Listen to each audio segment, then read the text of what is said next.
Bonjour à tous, merci de nous accueillir chez vous ce matin. Nous sommes le vendredi 6 janvier. Découvrez le programme du jour. Enchaînons avec Lionel Briand qui est comédien de la compagnie Les Oiseaux. À partir du 10 janvier prochain, le théâtre de l'Anche accueillera la compagnie sous forme de triptyque intitulé La Divine Humanité. Vous apercevez l'un des spectacles à l'écran. Nous vous expliquerons tout dans un instant.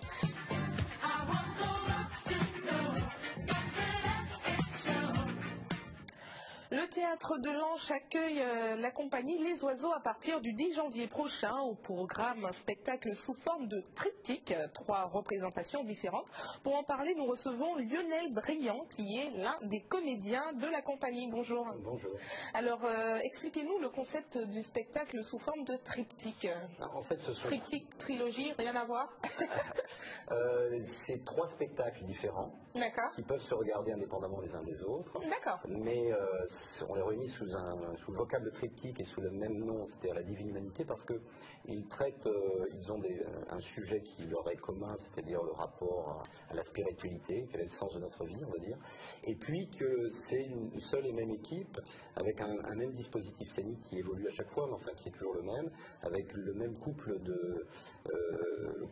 d'acteurs, d'artistes qui sont sur scène. Donc c'est pour ça qu'on appelle ça un triptyque, parce qu'il y a quand même un lien entre les 3. D'accord. Alors, les spectacles sont joués, vous l'avez dit, il y a un comédien, un musicien, comédien, et chacun change on joue plusieurs personnages. Voilà. Alors, comment ça se passe? Expliquez-nous.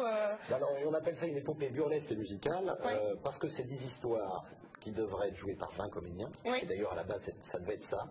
Et puis, quand vous faites 20 comédiens à 2. Ben voilà, c'est-à-dire que faute de moyens, on a dû réduire ça à 2. Donc ce qui fait que ça devient burlesque, parce que par exemple, moi, il m'arrive souvent, alors je joue quand même un peu plus de personnages que mon camarade, qui lui en plus joue d'une quinzaine d'instruments à chaque fois. Oui. Et effectivement, je peux faire les questions et les réponses. Donc jouer Ponce Pilate, et puis son frère Drusus, ou je vais faire Richard Cœur de Lion et Philippe. Ça doit être éprouvant, ça, quand même. C'est assez physique. Oui. C'est très jubilatoire, mais c'est assez physique, assez technique, parce qu'il y a une composition corporelle à chaque fois, qu'on joue on change de voix, on change de costume, c'est très visuel également. Alors le premier spectacle s'appelle Le Masque du Singe, racontez-nous l'histoire en quelques mots. Le Masque du Singe, ça se passe 500 avant Jésus-Christ, et c'est Ranfei, un petit paysan, fils de traître, et son père c'est Confucius, qu'il croit avoir été décapité 15 ans plus tôt. Et à l'occasion d'une guerre, il va vouloir s'engager dans l'armée, il va découvrir que son père n'est pas vraiment mort.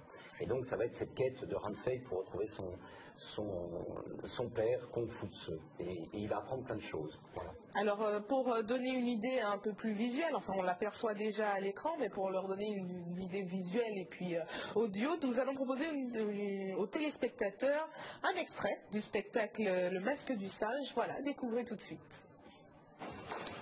Ah mon cher Tchétcheraouzeux, ta droiture n'est qu'une qualité, ton humanisme, ton amour du peuple, un défaut.